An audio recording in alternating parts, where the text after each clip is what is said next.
Welcome dear rockers, कैसे हैं आप सभी। तो आज हम लेकर आ चुके हैं 2023 की बंगाली लैंग्वेज मिनी सीरीज गोभीर जोलर माच की स्टोरी। तो कहानी की शुरुआत में हम 4 लेडीज को देखते हैं एक रेस्टोरेंट में। चारों के सामने एक रेड वाइन रखी हुई है और रीमा नाम की लेडी कहती है कि खेल शुरू करें क्या। सारे रूल्स तो याद है ना। फिर सीन कुछ टाइम के बाद होता है शिफ्ट। बीना नाम की लेडी अपने घर पे होती है। उसके मन में सवाल आता है कि सबसे जरूरी क्या है, रूल्स को मानना या रूल्स को तोड़ना। वैसे हमने तो पूरी कोशिश करी थी रूल्स को मानते हुए गेम खेलने की, मगर पता ही नहीं चला हमने कंट्रोल खो दिया। तभी घर के लैंडलाइन पे कॉल आती है पुलिस की, जो कि बीना का छोटा बेटा पिक करता है और अपनी माँ से पूछता है कि मॉम, आपको पुलिस ने कॉल क्यों किया? किसी की मौत वगैरह हो गई है क्या कि आपको पुलिस पकड़ लेगी अब? जिससे बीना के चेहरे पे खौफ भर जाता है दोस्तों। अब आखिर में हुआ क्या था, ये जानने के लिए हम इन चारों लेडीज की लाइफ को जरा अच्छे से खंगालते हैं। तो बात कुछ ऐसी है दोस्तों, ये चारों लेडीज महीने के आखिरी संडे के दिन एक PNPC नाम के रेस्टोरेंट में मिला करती है, जहाँ ये अच्छा खाना एंजॉय करती हैं, साथ में पीना भी, सेल्फीज लेती हैं और सबसे जरूरी काम, पूरे महीने की जो भी गप्पे शप्पे सब लड़ाती हैं। लाइक किसके जान पहचान में कौन अपने हस्बैंड वाइफ को चीट कर रहा है, किनका डिवोर्स होने वाला है, ऐसी बातें करते हैं ये, या किसकी चीटिंग पकड़ी गई है। और बताओ आपको, इन सभी को बहुत ही बड़ा घमंड है कि हम उन लोगों की तरह नहीं है। हम और हमारे हस्बैंड तो पूरी तरह से लॉयल है, और अगर कभी ऐसी नौबत आती भी है कि हमारे हस्बैंड चीट करते हुए पकड़े गए तो हम तो सेपरेट हो जाएंगे, मगर कभी भी दूसरे मर्द के साथ शामिल नहीं होंगे। इस तरह इन चारों की सोच ऐसी है दोस्तों। पर इनको नहीं पता ना कि इनकी लाइफ में कौन सा भूचाल आने वाला है। तो हर महीने के आखिरी संडे की तरह आज भी तय था कि सब मिलेंगे PNPC रेस्टोरेंट में। 3 लेडीज तो आ चुकी होती है, मगर रीमा अभी तक नहीं आई होती है। तो ये लोग सोचते हैं कि आज रीमा इतना लेट कैसे हो गई। तभी हम रीमा को उसके घर पे रोते गाते देखते हैं, जहाँ पे वो सोचती रहती है कि आज की महिला मंडली में मेरा किस्सा डिस्कस होगा, पर ये तो बुरा हो जाएगा, ऐसा नहीं हो सकता। फिर वो हिम्मत जुटाती है और जैसे तैसे रेस्टोरेंट चली जाती है। अब वहाँ उसके चेहरे पे 12 बजा देखकर उसके फ्रेंड्स परेशान हो जाते हैं और पूछती हैं कि क्या हो गया, इस तरह लटका क्यों रखा है चेहरा? तुमने तीर्थ जीजू को अपनी प्रेगनेंसी के बारे में बताया क्या? तभी दोस्तों एक फ्लैशबैक में हम देखते हैं कि जब रीमा अपने हस्बैंड को यह खुशखबरी देती है तो वो तो बहुत ही ज्यादा गुस्सा हो जाता है और कहता है कि तुमने मुझे धोखा दिया। मैंने शुरू से क्लियर करके रखा हुआ था कि मुझे अभी बच्चा नहीं चाहिए और तुम पिल्स टाइम पे लेती रहना, मैंने कह दिया था। फिर ये कैसे हो गया? तो रीमा कहती है कि हमारी शादी को 5 साल हो चुके हैं, अब तो हमें बच्चा कर लेना चाहिए। और रही बात धोखा की, तो वो आपने मुझे दिया है। एनिवर्सरी वाली रात गिफ्ट देने के बजाय आपने मुझे अपने अफेयर के बारे में बताया, वो धोखा था मेरे लिए। तो मैंने सोचा कि अगर मैं अपनी प्रेगनेंसी की बात आपको बता दूंगी तो आप हमारे बच्चे की खातिर फिर से पहले जैसे हो जाओगे। मगर यहाँ पे तीर्थ कहता है कि बच्चे की बात करके मुझे इमोशनल ब्लैकमेल मत करो, सोचना भी मत, मुझे तुमसे डिवोर्स चाहिए। इसलिए बेहतर यही होगा कि वक्त रहते तुम अबॉर्शन ले लो, क्योंकि मैं तुम्हारा या तुम्हारे बच्चे की कोई भी रिस्पॉन्सिबिलिटी नहीं लूंगा। तो ये कांड हुआ था दोस्तों उसके साथ। अब वो ये सारी बातें बताकर अपनी फ्रेंड्स के सामने जोर जोर से रोने लग जाती है। तभी आरती के हस्बैंड का आता है कॉल और वो उनसे बात करने के लिए रेस्टोरेंट के बैक साइड में चली जाती है, जहाँ वो अपने हस्बैंड को भी सारी बातें बताती है कि कल ही रीमा का 5वां मैरिज एनिवर्सरी था और उसके हस्बैंड ने डिवोर्स मांग लिया। बताओ, बेचारी खूब रो रही है, क्या करे। इसमें वैसे रीमा की भी गलती है, हर टाइम शॉपिंग में बिजी रहेगी तो हस्बैंड तो कहीं और मुंह मारेगा ही ना। तभी बीना आरती को बुलाने आती है कि अरे देखना रीमा कितना रो रही है, हम उसको कैसे संभालें। वहीं इनकी तीसरी फ्रेंड दित्ती उसको संभालने की कोशिश कर रही होती है, ये कहते हुए कि अभी रो मत, करेंगे कुछ न कुछ, ये रोने का टाइम नहीं है। हमें ये सोचना होगा कि तीर्थ जीजू के दिमाग से डिवोर्स का ख्याल कैसे निकाले बस। पर रीमा भड़क जाती है कि तुम बार बार ये क्या कह रही हो, अभी मत रो, अभी मत रो। अरे अभी पता चला है तो अभी ही तो रोंगी। ये कहीं रोने का कोई मुहूर्त थोड़ी होता है कि मुहूर्त देख के रोंगी। जिससे दित्ती बीना और आरती को कहती है कि तुम ही संभालो रे इसको, मेरा बस का नहीं है। अपने पति को तो संभाल नहीं पाई है और अब मुझ पे गुस्सा कर रही है। तो थोड़ी देर के लिए दित्ती उठकर वहां से चली जाती है दोस्तों, और रीमा बाकी दोनों सहेलियों से कहने लग जाती है कि वो क्या बोल के गई अभी, अरे तीर्थ ने चीट किया है, इसमें मेरी क्या गलती है। तो इस पे बीना कहती है कि देखो, तुम्हें भी रिस्पॉन्सिबिलिटी तो लेनी होगी, तुम दोनों के बीच जगह खाली थी तभी तो तीसरा पर्सन बीच में आया। तो ऐसे बिहेव मत करो कि तुम दोनों के बीच सब कुछ ठीक था और फिर अचानक से तुम्हारे हस्बैंड ने तुम्हें चीट कर दिया। तुम्हारे बीच पहले से कुछ चल रहा था गड़बड़। देखो, मेरे और ध्रुव के बीच तो कभी कोई लड़की आई नहीं, जबकि तुम्हारी शादी से 5 साल पहले हमारी शादी हो गई थी। हमारे तो 2 बच्चे भी हैं, लियो और मिशिका, पर ध्रुव ने आज तक आंख उठाकर किसी दूसरी औरत को नहीं देखा। जिसपे रीमा भी कह देती है कि वो इसीलिए क्योंकि ध्रुव जीजू बोरिंग है, हर वक्त हिसाब किताब में बिजी रहते हैं, सोचते रहते हैं बस कहाँ से 2 पैसे बच सके, कहाँ से 4 पैसे कमा सकूं। उनका ध्यान बस इन सब में लगा हुआ है। तो अब बीना थोड़ा गुस्सा हो जाती है, अरे वो जैसे सही है, मैं खुद उनको ये करने के लिए कहती हूँ। अगर मैं चाहती ना तो अपने हस्बैंड को रोमांटिक बना सकती थी, पर मुझे तो पता है कि अगर आज वो मेरे साथ आशिकी करेगा तो आगे चलकर उसका मन किसी और के साथ भी करने का करेगा। इसीलिए पति जितना बोरिंग होगा उतना बढ़िया रहेगा, बेफिक्री रहेगी। और वैसे भी रीमा, तुम अब कितनी मोटी हो गई हो, पहले शादी के टाइम तुम कितनी हॉट दिखती थी और अब बिल्कुल आलू की बोरी की तरह हो गई हो, तभी तुम्हारा पति तुम में इंटरेस्ट नहीं दिखा रहा। अरे हमारी तरह तूने खुद को मेंटेन किया ही नहीं है। इस तरह दोस्तों उसकी देखा सारी फ्रेंड्स उसको अब बस टोकने पे लगी हुई हैं। वहीं दीति का तो कुछ और ही मानना होता है। हालांकि वो जो सोचती है उसके बारे में किसी को बताती तो नहीं, पर हमें उसके दिल की बात पता चल जाती है। दरअसल ये लोग तो स्कूल टाइम से फ्रेंड्स हैं। तो स्कूल टाइम में क्या हुआ था, रीमा ऐसे नखरे दिखाती थी जैसे कि वो टाटा बिरला के खानदान से हो, बहुत ही अमीर। पर स्कूल टाइम पे जब रीमा को डेंगू हुआ था तो एक बार दीति रीमा के घर पे गई थी नोट्स पहुंचाने के लिए, और उस वक्त उसे रीमा के घर की हालत देखकर पता चल गया कि वो कितने कंगाल खानदान की है। पर नसीब से रीमा की शादी अमीर लड़के से हो गई, और फिर तो जो उसने पैसे पानी की तरह बहाने शुरू किए ना, क्या ही कहें। दीति को तो लगता है कि रीमा ने जरूर तीर्थ जीजू को कंगाल बना दिया होगा शॉपिंग कर करके, इसलिए जीजू उसको छोड़ रहे हैं। मगर ये रीमा अपनी असलियत छुपाने के लिए जीजू को ही बदनाम कर रही है कि उनका किसी और के साथ चक्कर चल रहा है। खैर इसके बाद दीति वापस अपनी सहेलियों के पास जाती है, जहाँ रीमा कह रही होती है कि तुम तीनों के अंदर घमंड आ चुका है ना, कि तुम लोगों की वजह से तुम्हारे हस्बैंड बहुत ही लॉयल है। पर मैं ये साबित कर दूंगी कि एक्स्ट्रा मैरिटल अफेयर का मोटा पतला होने से, जिम या ब्यूटी पार्लर जाने से कोई मतलब नहीं होता। अरे तुम सबके पति अभी तक सिर्फ और सिर्फ लॉयल इसीलिए हैं क्योंकि उन्हें कोई चांस नहीं मिला। तुम लोगों ने उनको अपने पल्लू में बांध के रखा हुआ है। मैंने अपने हस्बैंड को थोड़ा स्पेस दिया ताकि हमारा रिश्ता फ्रेश रहे, मेरे हस्बैंड मेंटली एग्जॉस्ट ना हो, पर उसने तो मेरी दी हुई आजादी का गलत फायदा उठा दिया। पर मैं बता दूं तुम तीनों को, तुम्हारे पति भी कोई दूध के धुले हुए नहीं है। जिसपे दोस्तों दीति से बर्दाश्त नहीं होता कि कैसी बातें कर रही है हमारे पतियों के लिए। वो बोल देती है कि तेरी किस्मत फूट गई है ना, तो तू एक ही तराजू पे सारे मर्दों को मत तोल, अपने पति के जैसे मत सोच हमारे पतियों को। मेरे हस्बैंड सुमित एक मिडिल क्लास घरेलू आदमी है। वो काम से लौटने के बाद घर के काम में मेरी हेल्प करते हैं, हमारे बेटे को पढ़ाते हैं। उन्हें तो ये चीटिंग वाली बात से भी नफरत है। वो तो मुझे इन सारी गप्पो शप्पो से जो मैं तुम्हारे साथ करती हूँ इसके लिए भी मना करते हैं वो, कि कहीं मैं गलत रास्ते पे ना निकल जाऊं। वही दोस्तों आरती भी कहती है कि मैं तो अपने हस्बैंड अरुण को बिस्तर पे अपना दीवाना बना देती हूँ। मैं उन्हें जिस तरह से जो तरीके से सेटिस्फाई कर सकती हूँ सब करती हूँ, ताकि वो किसी और लड़की पे टाइम वेस्ट ना करे। जिसपे रीमा हंसती है और कहती है अगर तुम सबको अपने आप और अपने पति पे इतना गुरूर है ना, तो क्यों ना टेस्ट कर लिया जाए तुम्हारे हस्बैंड की लॉयल्टी का। शुरुआत में तो दोस्तों ये राजी नहीं होती सभी की सभी, मगर रीमा इनको ललकारती है कि क्यों डर गए ना, इतना ही भरोसा है बस अपने हस्बैंड्स में। तब जाकर ये मान जाती है और इसे ये रीमा के कहने पे एक गेम की तरह लेती है। पर इन्हें जरा सा भी अंदाजा नहीं होता कि आगे चलकर क्या हो जाएगा दोस्तों, क्योंकि स्टार्टिंग में जो हमने देखा था ना कि बीना के घर पे पुलिस का कॉल आता है, जिसे उसका बेटा पिक करके पूछता है कि मॉम किसकी मौत हुई है और पुलिस आपको पकड़ेगी क्या, तो बस बिना डरते डरते यही जवाब दे पाती कि बेटा रीमा आंटी की मौत हो गई है। और ये चीज बड़ी शॉकिंग होती है दोस्तों। अभी हमें कुछ नहीं पता कि आखिर इन्होंने कौन सा गेम खेला और रीमा की मौत कैसे हुई। बस आप बने रहिएगा वीडियो में, आगे सब पता चलेगा, मजा आ जाएगा इस स्टोरी में। तो अगले सीन में हम देखते हैं कि दीति, आरती और बीना तीनों अपने अपने वॉशरूम में घुसकर फोन पर डिस्कस कर रहे हैं कि पुलिस पूछताछ के लिए हमारे घर पे आने वाली है, क्या करें। अब देखो हमें डिस्कस करना पड़ेगा पुलिस के सामने कौन क्या बताएगा। दोस्तों इनकी आवाज बाहर ना जाए इसके लिए इन्होंने अपने वॉशरूम का नल थोड़ा खोल कर रखा होता है, और बातचीत हो जाने के बाद ये मुंह पे पानी मारकर बाहर निकलती है, ताकि इनके घर वालों को लगे कि हाँ भाई मुंह हाथ धो रहे थे। और फ्लैशबैक से हमें पता चलता है कि रीमा ने आखिर मतलब गेम के रूल क्या क्या रखे हुए थे। तो सबसे पहला रूल तो ये था कि बीना सीड्यूस करेगी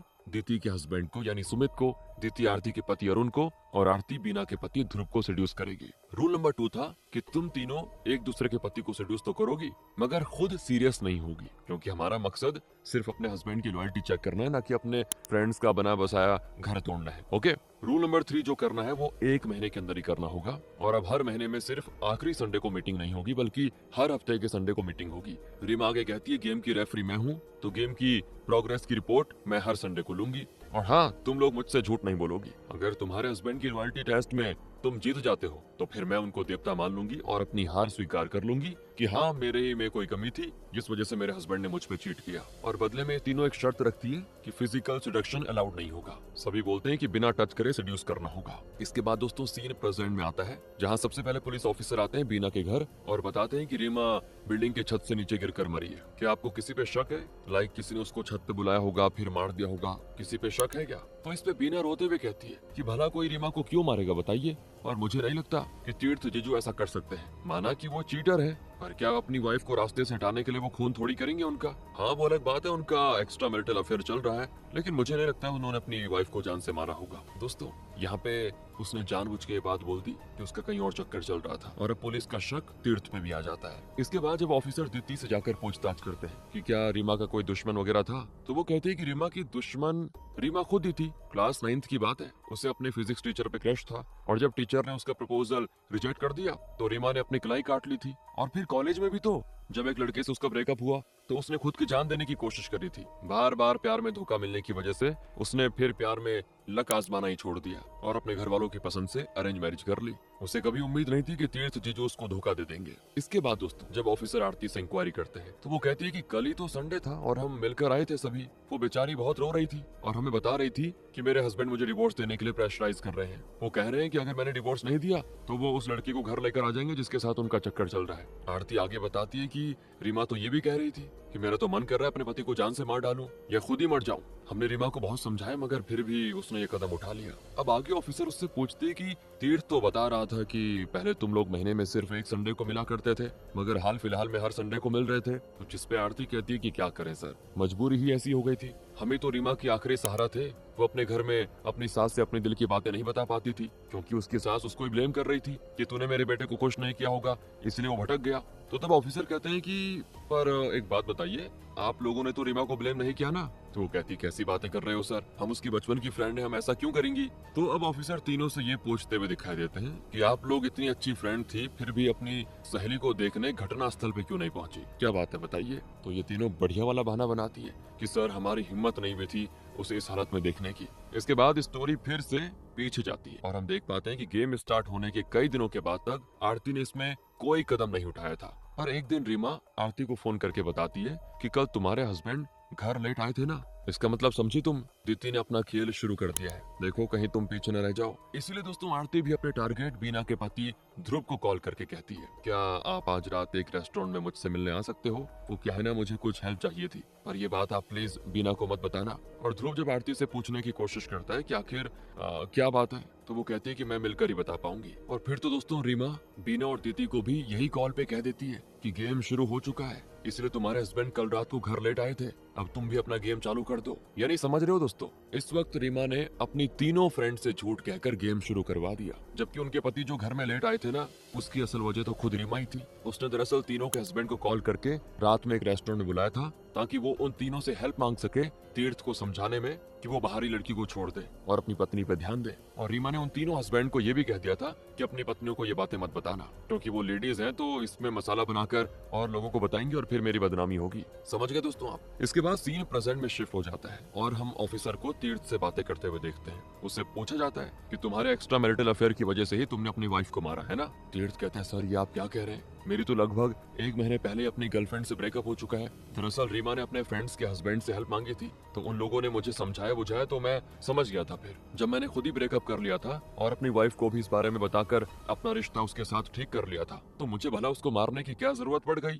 और वो खुद भी क्यों ही मरना चाहेगी? मुझे लगता है कि इसके पीछे कोई बहुत बड़ी साजिश है, हो ना हो किसी ने उसकी जान ली हो। जब ये बात पुलिस फिर उन तीनों को बताती है तो उन्हें बड़ी हैरानी होती है। साथ ही पुलिस को ये भी समझ में आ जाता है कि तीनों ही फ्रेंड झूठ बोल रही हैं क्योंकि उन तीनों ने कहा था ना कि संडे को रीमा ऐसी बातें कर रही थी कि मैं आत्महत्या कर लूंगी। ये बात झूठी थी सरासर। इसके बाद सीन फिर से पास्ट में होता है शिफ्ट दोस्तों और हम देखते हैं कि दीदी आरती के हस्बैंड अरुण से उसकी कार में मिलती है और उसे बताती है कि मेरे हस्बैंड मुझ पे चीट कर रहे हैं। अरुण कहता भी है कि क्या बोल रही हो, देखकर तो लगता नहीं कि सुमित ऐसा कर सकता है। तो दीदी कहती है हाँ, दुनिया की नजर में उनकी इमेज एक फैमिली मैन की तरह है पर रात होते ही वो जानवर बन जाते हैं। वो बिस्तर पे बहुत ही वायलेंट है। इतने सालों से मैं उनके वायलेंस को बर्दाश्त करती आ रही हूँ पर अब मुझसे नहीं होगा, इसलिए मैंने उनको मना कर दिया और उन्होंने बाहर फिर अपना इंतजाम कर लिया है कहीं और। दोस्तों ये सारी बातें सुनकर अरुण थोड़ा ऑकवर्ड हो जाता है और कहता है कि देखो ये बातें बहुत ही पर्सनल होती हैं, भला मैं सुमित से इस बारे में कैसे बात कर सकता हूँ कि तुम बेड पे बहुत ही वायलेंट हो? तो दीदी कहती है नहीं नहीं नहीं, आपको उनसे इस बारे में कुछ कहने की जरूरत नहीं है। देखिए आरती भी तो बेड पे वायलेंट है पर आप एंजॉय करते हो ना,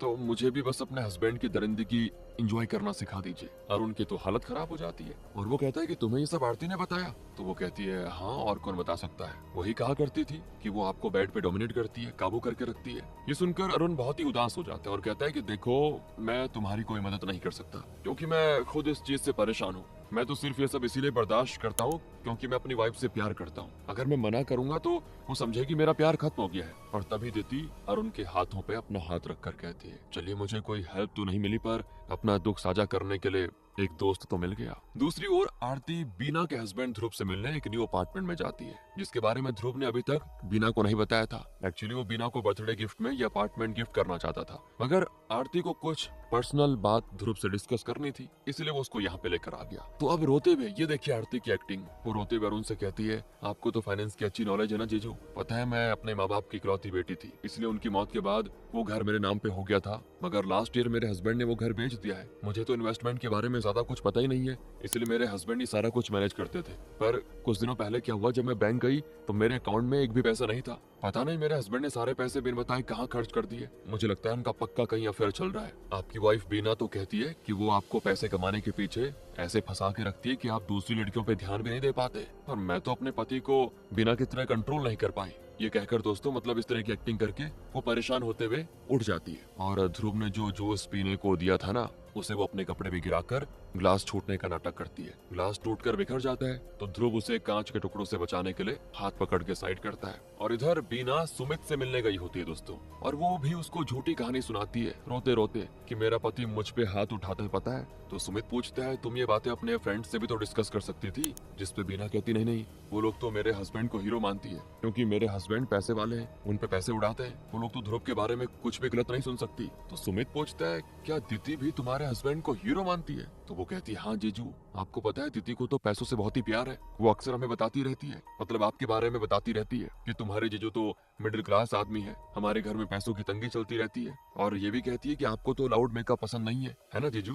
मगर बाहर तो वो फुल मेकअप में घूमती है और घर जाने से पहले मेकअप हटा देती है। वो कहते हैं ना जिसे हीरा मिल जाता है तो उसे उसकी कदर नहीं होती, वैसे ही आपके साथ हो रहा है मेरे ख्याल से। मुझे तो हमेशा से आपके जैसे पति की ख्वाहिश थी, जिसके पास भले ही ज्यादा पैसा ना हो मगर समझ तो हो, सुख दुख में साथ देने वाला तो हो, उसमें चीजें समझने की गहराई तो हो। पर देखिए ना मेरे हस्बैंड के पास तो पैसे हैं मगर पैसे से इमोशनल सपोर्ट थोड़ी खरीदा जा सकता है। इसके बाद दोस्तों वो रोते हुए वहां से जाने का नाटक करती है और जानबूझ के सामने से आ रहे वेटर से टकरा जाती है, जिससे वेटर जो कॉफी लेकर आ रहा था वो बीना के हाथ पे गिर जाता है। अब ये देखकर सुमित फौरन टिश्यू पेपर निकाल के उसका हाथ पोंछने लग जाता है। और इस तरह से इन तीनों लेडीज ने अपने अपने टारगेट को अपनी ओर कर लिया है और सबने पहले डिस्कस कर लिया था, मतलब पहले रूल बना लिया था कि जो भी सेडक्शन होगा, जो भी सेड्यूस करने वाली चीजें होंगी वो वर्बली होंगी, फिजिकल टच वाला अलाउ नहीं होगा। मगर ये क्या दोस्तों, तीनों लेडीज ने पहली मुलाकात में अपना वही वाला रूल तोड़ दिया। और आगे सुनिए ना, फिर संडे को जब ये तीनों एक एक करके रीमा से मिलने जाती है उसको अपना मतलब प्रोग्रेस दिखाने के लिए,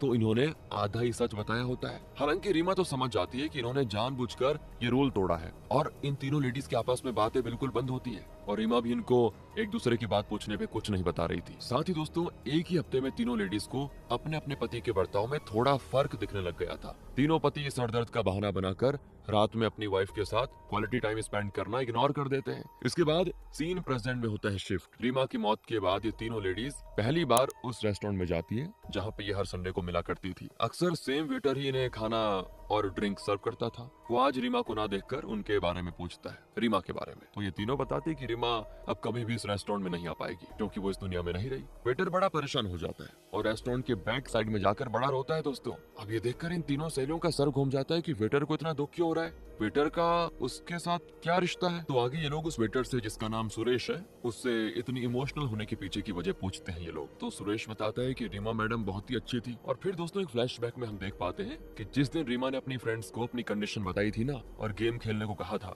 उस रात तीनों के जाने के बाद भी रीमा काफी देर तक उसी रेस्टोरेंट में बैठी रही, ड्रिंक कर रही थी। और फिर सुरेश रीमा को आकर बताता है कि मैडम रेस्टोरेंट बंद होने का टाइम आ गया है, अगर आप कहें तो टेबल खाली कर दूं। मगर रीमा आज पूरी रात शराब पीकर कुछ भूल जाना चाहती थी पर भूल नहीं पा रही थी। तो वो सारी बातें सुरेश को भी बता देती है और निकल जाती है वहाँ से। मगर सुरेश को उसकी परवाह होती है, इसीलिए वो उसकी कार तक उसको छोड़ने जाता है। पर रीमा उसे बताती है कि जब उस कार का मालिक ही नहीं रहा तो मैं उस कार को अपने साथ लेकर क्या ही करूंगी, मैं नहीं लाई कार, मैं टैक्सी से आई थी। तो सुरेश कहता है कि ठीक है मैं आपके लिए टैक्सी कर देता हूँ, पर वो घर जाने को तैयार नहीं होती दोस्तों। अब ये सारी बातें सुरेश के मुंह से सुनते ही बीना, दिति और आरती उससे कहती है कि अच्छा तो तुमने रीमा के ड्रिंक होने का फायदा उठाया उस रात, है ना, ये तो प्योरली फिजिकल रिलेशन हो गया। तो सुरेश कहता है कि मेरी तरफ से सच्चा प्यार था। और तभी रेस्टोरेंट का मैनेजर आकर सुरेश को लेके जाता है डांटते हुए कि लगता है तूने काम नहीं करना, यहाँ पे काम करने का मन नहीं है तेरा, इसीलिए तो लेडीज के साथ गप्पे लड़ा रहा है। खैर सुरेश तो अपने काम पे वापस लौट जाता है दोस्तों। मगर इन तीनों के मन में बड़ी तेजी से जलन मचनी शुरू हो जाती है कि हमने तो सोचा था सुरेश मुझे पसंद करता है, मतलब हर कोई तीनों में बोलती है मैंने सोचा था मुझे करता है, दूसरी वाली बोलती मैंने सोचा मुझे करता है। तीनों यही कहते हैं कि मैं जब उसके साथ हल्का फुल्का फ्लर्ट करती थी तो वो इस्माइल क्या करता था, लेकिन फिर वो रीमा का ट्रू लव कैसे बन गया। इस तरह मन ही मन दोस्तों ये तीनों लेडीज सुरेश को चाहती थी, उस पे लाइन मारती थी, मगर खुलकर इस बात को एक्सेप्ट नहीं कर पाती थी। पर आज जब इनको पता चला है कि वो तो रीमा से प्यार करता था, तो ये तीनों आपस में मरी हुई रीमा की खूब बुराई करती है कि बताओ इस पागल रीमा में ऐसा क्या दिख गया इसको, ना तो वो जिम या योगा करती है और ना हमारे जितना बन ठन के आती है, हम तो उससे ज्यादा अट्रैक्टिव हैं, फिर भी उसने रीमा को क्यों चुना पता नहीं, और अगर अब चुन ही लिया था तो अब इसकी कीमत उसको चुकानी पड़ेगी। हम पुलिस वाले को बताएंगे कि इसका नाजायज रिश्ता था रीमा के साथ, इस वेटर का, सुरेश का, और बता देंगे कि सुरेश पहले से जानता था कि रीमा रिच है, तो उसने उस रात रीमा के साथ रिलेशन बनाया। पर कुछ दिनों के बाद तीर्थ को अपनी गलती का एहसास हो गया और उसने अपनी गर्लफ्रेंड से ब्रेकअप कर लिया और इस बारे में अपनी वाइफ को बताया। इसलिए फिर रीमा ने भी सुरेश से दूरी बनाने की कोशिश की,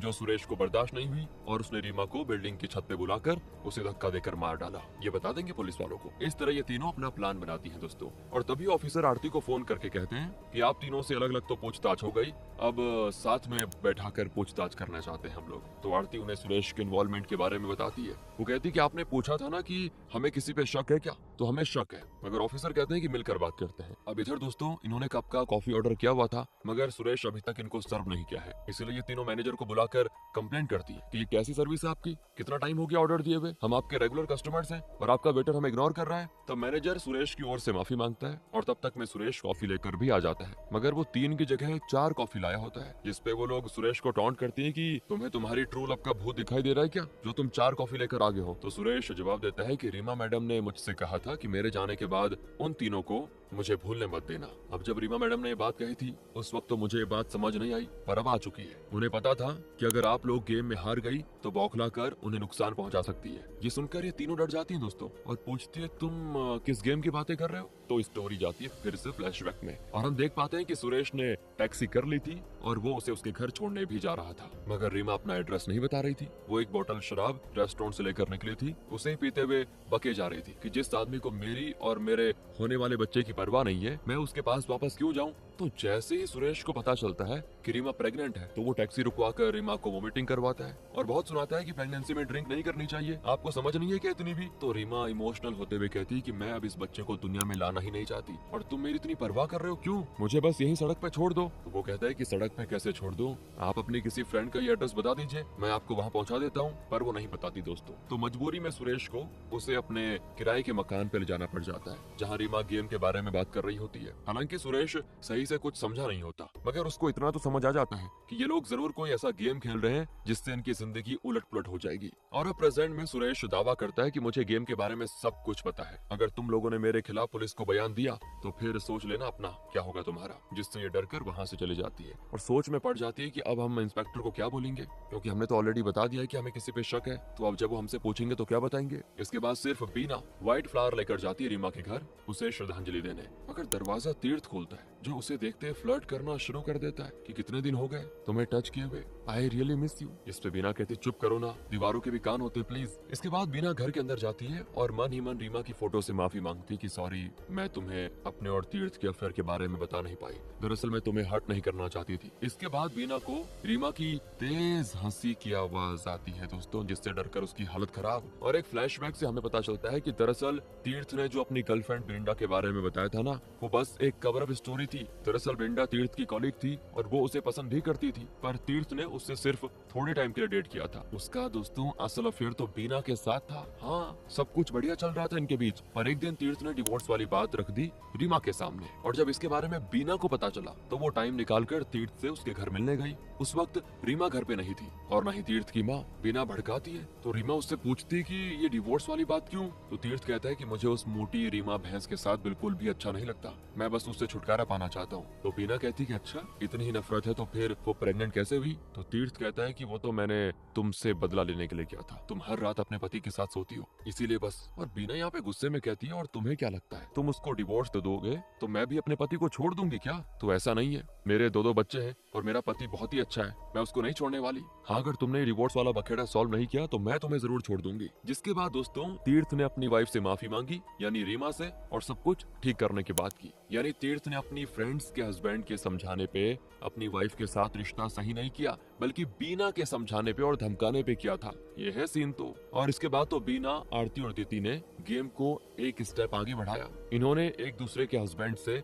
जो पहली मीटिंग करी थी, उसी वक्त सभी ने हस्बैंड के अंदर उनकी वाइफ के लिए जहर घोल दिया था, जिससे उनका बिहेवियर अपने वाइफ के प्रति काफी रूड हो चुका था। और अब सेकंड मीटिंग पे तीनों अपने अपने टारगेट के दिल में अपने लिए जगह बनाने की कोशिश में जुट जाती है। आरती और दीति को अब इस गेम में मजा आने लग गया था। वो फिजिकली अपने टारगेट के बड़ा करीब जाना चाहती थी। वहीं बीना के पास पहले से अपना पति और रीमा का पति तो था ही, तो वो अब सुमित जीजू से सिर्फ दोस्ती ही करना चाहती थी। मगर सुमित जब सामने से उसे दोस्ती का हाथ बढ़ाता है तो बीना का ईगो हर्ट हो जाता है। वो सोचने लग जाती है कि अब मैं पहले की तरह अट्रैक्टिव नहीं हूँ क्या, जो ये मुझे फ्रेंड जोन कर रहा है। इसीलिए वो अब रोना धुना कर देती है, अपनी जान देने की बातें करके खूब ड्रामा करती है। वहीं प्रेजेंट में पुलिस ऑफिसर कॉल करके तीनों लेडीज को रीमा के घर पे इंक्वायरी करने के लिए बुलाता है और तीर्थ के सामने ही उन तीनों से पूछताछ की जाती कि बताओ किस पे शक है। तो ये काफी परेशान हो जाती है कि हमें तो सुरेश ने धमकी दे के रखी हुई है, उसके बारे में तो बता नहीं सकते, फिर किसका नाम ले। तो आरती और दीति ब्रिंडा का नाम ले लेती है कि वो तीर्थ जीजू की गर्लफ्रेंड थी, तो हो सकता है अपने ब्रेकअप से गुस्सा होने के बाद उसने रीमा का खून कर दिया हो। पर बीना कह देती कि नहीं,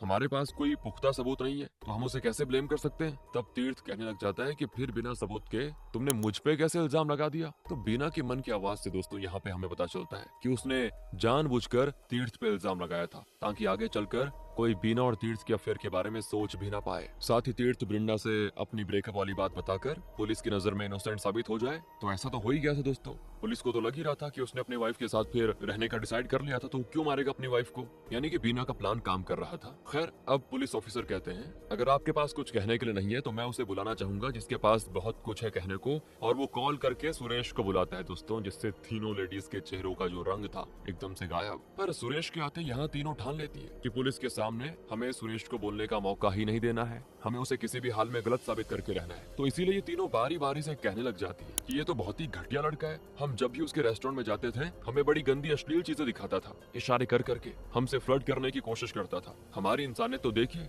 इतना कुछ होने के बाद भी हमने इसकी कंप्लेंट नहीं की कि कहीं इसकी नौकरी ना चली जाए। हम तो बच गए, मगर रीमा बेचारी इसके झांसे में फंस गई। अमीर आदमी की डिप्रेस्ड बीवी का इसने फायदा उठाया, और जब रीमा का अपने हस्बैंड से सब कुछ ठीक हो गया तो रीमा ने सुरेश से अपना रिश्ता तोड़ने की कोशिश की होगी और फिर इस सुरेश ने उसकी जान ले ली होगी। ये सब जानकर तीर्थ भी गुस्से में रिएक्ट करता है दोस्तों। वो सुरेश के साथ मारपीट करने लग जाता है और उसको अरेस्ट करने को कहता है। पुलिस भी अपने असिस्टेंट को बुलाकर सुरेश को पुलिस की गाड़ी में बैठाने को कहती है और इन तीनों से पूछती है कि जिस रात रीमा की मौत हुई उस रात आप तीनों कहाँ थी। तो वो कह देती है कि हम तो अपने अपने घर में सो रहे थे, इतनी रात को हम आखिर जा ही कहाँ सकते हैं। तो ऑफिसर कहते हैं कि अच्छा ठीक बात है, आपके हस्बैंड इस बात की गवाही तो दे सकते हैं ना। जिस पे बीना कहती कि नहीं, उस रात मेरे पति पोकर नाइट में गए हुए थे। दीदी कहते मेरे हस्बैंड अपने दीदी के घर गए हुए थे और आरती कहती कि मेरे पति अपने फ्रेंड के साथ पार्टी करने गए हुए थे। तो ऑफिसर कहता है यार बड़ा कमाल है, रीमा की मौत वाली रात आप तीनों के पति घर पर नहीं थे और आपको जरा सा भी शक भी नहीं हुआ। वहीं एक फ्लैशबैक से हमें पता चलता है कि इनके पतियों ने इनसे झूठ बोला था और ये तीनों अपनी अपनी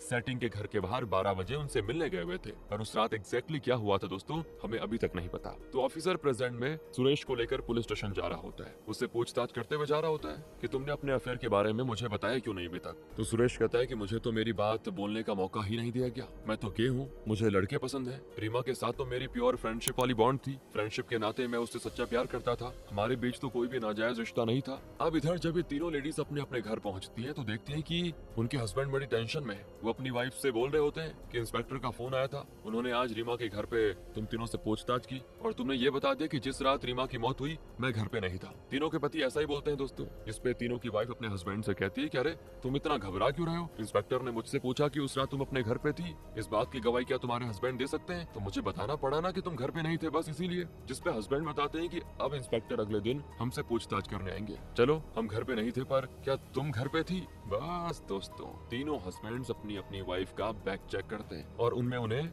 अपनी वाइफ के इनिशियल लेटर की गोल्ड चेन मिलती है। वो तीनों अपनी वाइफ से सवाल करते हैं कि किसने दिया तुमको ये। तीनों की पत्नियां डर जाती हैं और झूठ कहती हैं कि ये तो मुझे रीमा ने दिया था। अब दोस्तों क्योंकि रीमा तो इस दुनिया में बची नहीं है गवाही देने के लिए, इसीलिए इन्होंने रीमा का नाम ले लिया। मगर हस्बैंड्स तो अपनी वाइफ पे शक करने लग जाते हैं तीनों के, क्योंकि इन्हें एक नोट रिसीव हुआ था जिसमें इन्हें अपनी वाइफ का बैग चेक करने को कहा गया था। अब आगे एक फ्लैशबैक से हमें पता चलता है दोस्तों कि जिस रात रीमा की मौत हुई थी ना, उस रात तीनों पतियों ने अलग अलग रीजन देकर अपनी वाइफ से कहा कि आज रात हम घर नहीं आ पाएंगे, और उसी रात 12 बजे वो अपनी अपनी सेटिंग से मिलने गए थे। रात में बाहर जाना पॉसिबल तो नहीं था, इसीलिए ये तीनों कुछ देर के लिए अपने घर के बाहर ही मिलने को रेडी हुई थी। उस वक्त सुमित ने बीना को, अरुण ने दीति को और ध्रुव ने आरती को उनके नाम के इनिशियल लेटर की गोल्ड चेन दी थी, जिसे इन तीनों ने लेने से मना कर दिया था कि नहीं नहीं इतना महंगा है, हम नहीं ले सकते और इसे मैं रखूंगी कहाँ पे। तो दोस्तों तीनों मर्दों ने अपने अपने प्यार का वास्ता देकर उनको वो चेन रखने पे मजबूर कर दिया था और साथ ही ये भी कहा था कि अगर तुम इसको पहन नहीं सकती तो अपने बैग में रख लेना, जिससे मुझे हर पल तुम्हारे पास होने का एहसास हो। फिल्मी डायलॉग मार दिया। अब ये सारी बातें तो इन तीनों लेडीज ने टॉप सीक्रेट रखी हुई थी, मगर कल रात जब इंस्पेक्टर ने रीमा के घर पे इनसे पूछताछ करी तो ये काफी डर गई और इन्होंने फिर ये फैसला लिया कि अब हम आपस में एक भी सीक्रेट नहीं रखेंगे। इसीलिए इन्होंने कल ही एक दूसरे को सारी बातें बता दी थी कि तुम्हारे पतियों के साथ हमने कैसे कैसे चक्कर चलाए और क्या क्या किया। तो इन तीनों को पता चल गया था कि हमारे पतियों ने अपनी अपनी सेटिंग को गोल्ड चेन दी है। अब जब इतना कुछ हो रहा है तो हो सकता है चेन वाली बात भी रिवील हो जाए। तो वो क्या करती है दोस्तों, पहले ही प्लानिंग कर लेती है कि अगर ऐसा कुछ होता है तो हम सब यही कहेंगे अपने अपने पतियों से कि ये चेन हमको किसने, रीमा ने दी है और ऐसी चेन हम सारी सहेलियों के पास है, ये बोल देंगे हम। इधर सुरेश इंस्पेक्टर को वो सारी बात मतलब वो गेम वाली बात के बारे में सब कुछ सच बता देता है जो भी उसको पता था। साथ ही दोस्तों वो एक और ट्विस्ट रिवील करता है कि पतियों को भी इस गेम के बारे में पता है और उन्हें ये चीज बताई खुद रीमा ने। रीमा ने एक एक करके तीनों के पतियों को मिलने बुलाया था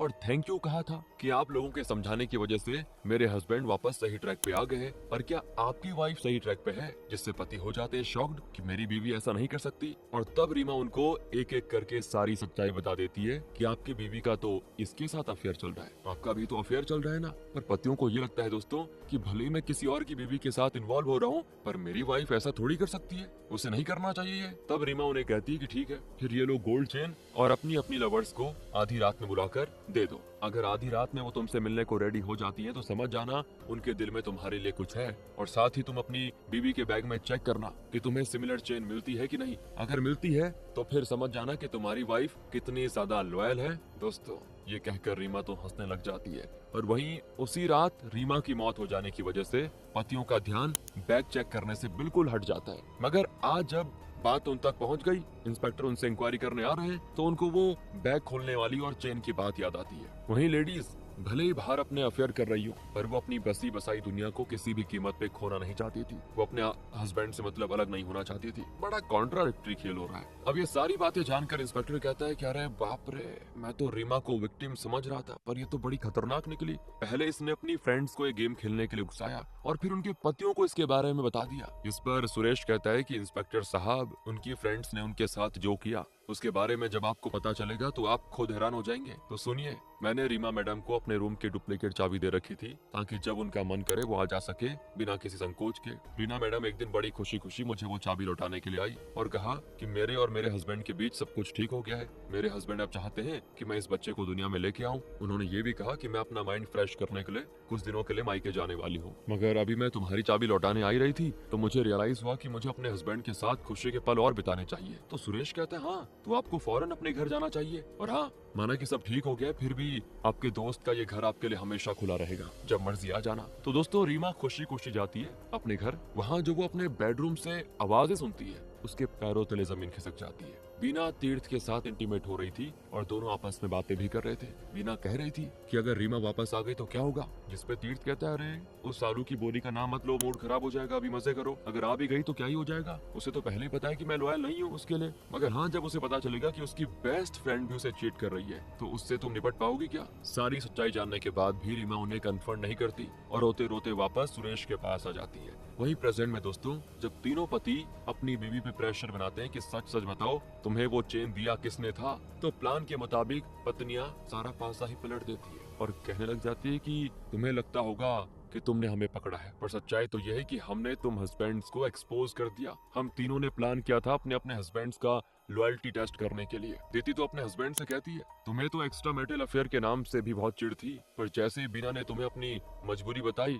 और प्यार के दो मीठे बोल क्या बोल दिए तुम तो फिसल गए। उसे गोल्ड की चेन दी थी तुमने, आज तक कभी मुझे दी है गोल्ड की चेन। और बीना अपने हस्बैंड ध्रुव से कहती है जो फ्लैट तुमने मेरे बर्थडे पे गिफ्ट के लिए खरीदा था वहाँ तुम बार बार आरती को लेकर गए, उसके हाथ से ग्लास क्या टूटा, तुमने तो उसका हाथ ही पकड़ लिया। अगर तुम उसका हाथ पकड़कर साइन नहीं करते तो क्या वो खुद नहीं हट सकती थी, तुम्हें तो बस बहाना चाहिए था ना उसको छूने का। और इधर आरती अपने हस्बैंड से कहती है कि अरुण तुम न जाने कितनी रातों से मेरे साथ क्लोज नहीं हुए हो और उधर दीदी को फूल का गजरा गिफ्ट करके आ रहे हो। मुझसे झूठ बोलकर तुमने उस रात दीदी को चेन गिफ्ट की है ना, वो तो दीदी मेरी फ्रेंड थी इसलिए मुझे तुम्हारी हरकतों के बारे में पता चलता रहा। वहीं अगर कोई और होती ना तो वो हमेशा के लिए तुम्हें मुझसे छीन लेती। दोस्तों देखा क्या खेल खेल दिया पत्नियों ने, जिसपे हस्बैंड्स अपनी वाइफ को कहते हैं कि और तुमने जो मेरे बारे में अपनी फ्रेंड को गलत गलत बातें बोली उसका क्या। तो वाइफ्स कहती हैं कि कल को कोई भी आकर मेरे बारे में नाप शनाप बोलेगा और तुम उसकी बातों में आकर एक्स्ट्रा मैरिटल अफेयर की तरफ चले जाओगे। मुझसे अगर किसी ने कहा होता कि तुम्हारे हस्बैंड ने तुम्हारे बारे में ये गलत बातें बोली है तो मैं उसकी बातों में आने के बजाय तुमसे बात करती कि देखो ना कोई तुम्हारे बारे में ऐसी बातें कर रहा है। पर नहीं,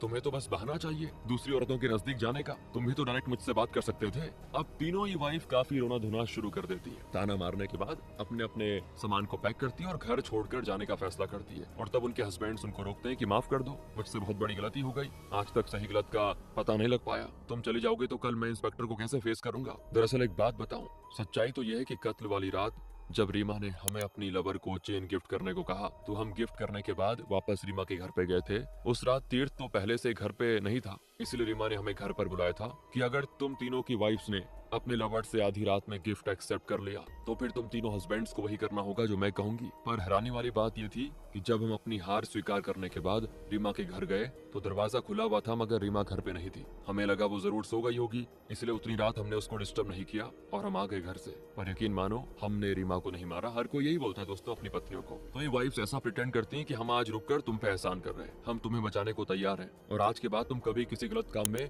इन्वॉल्व नहीं होंगे। तो दोस्तों अगले दिन जब इंस्पेक्टर तीनों कपल को एक ही जगह पे बिठाकर इंक्वायरी करते हैं तो इनकी बेशर्मी से सब हैरान हो जाते हैं, क्योंकि इंस्पेक्टर को चाहिए था गवाह कि उस रात तीनों के हस्बैंड आखिर कहाँ गए थे। तो बीना कह देती है मेरा सुमित के साथ अफेयर चल रहा था, तो उस रात हम साथ में मेरे घर पे क्वालिटी टाइम स्पेंड कर रहे थे। वहीं आरती कहती है कि मेरा ध्रुव के साथ और दिति अरुण के साथ क्वालिटी टाइम स्पेंड करने की बात कह देती है। इस तरह से तीनों हस्बैंड वाइफ एक दूसरे के गवाह बन जाते हैं कि जिस रात रीमा की मौत हुई उस रात हम बिल्डिंग के पास भी नहीं थे जहाँ से वो मरी। तो इंस्पेक्टर कहते हैं कि अच्छा ठीक है, पर एक बात बतानी थी आप लोगों को। सुरेश के घर से 3 सिगरेट्स बट्स मिले थे और वो भी उसी कंपनी के जिसकी आप लोग सिगरेट पीते। आप लोगों का सलाइवा टेस्ट लिया जाएगा। और एक बात बता दूं, फॉरेंसिक रिपोर्ट से साबित हो गया है कि बिल्डिंग से जो लाश मिली थी वो रीमा की ही थी और उसकी मौत छत से गिरने के 2 मिनट पहले हो चुकी थी और उसकी मौत की वजह थी ड्रग स्लो पॉइजनिंग। उसके मुंह नाक से खून निकला और उसकी मौत हो गई। तो अब ये बताइए आप में से साइकियाट्रिक ट्रीटमेंट किसका चल रहा है? जिसपे बीना फौरन कहती है कि वो सुरेश भी तो हो सकता है। आपकी शक की सुई घूमकर बार बार हम ही पे क्यों आ जाती है?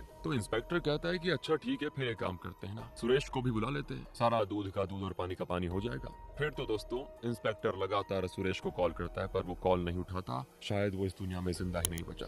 उसके घर पे उसकी लाश पड़ी होती है, उसके मुंह से कान से खून निकलता है। यानी जिसने रीमा को जान से मारा उसी ने सुरेश को भी मार डाला ताकि कुछ बाहर ना आ सके। अब दोस्तों अगले सीजन में खुलेगा पूरा राज क्या था, लेके आते हैं आपके लिए अगले दिन। तब तक के लिए ध्यान रखिए अपना। Thanks for watching. वैसे मजा है ना, सीरीज में मजा है ना आपको?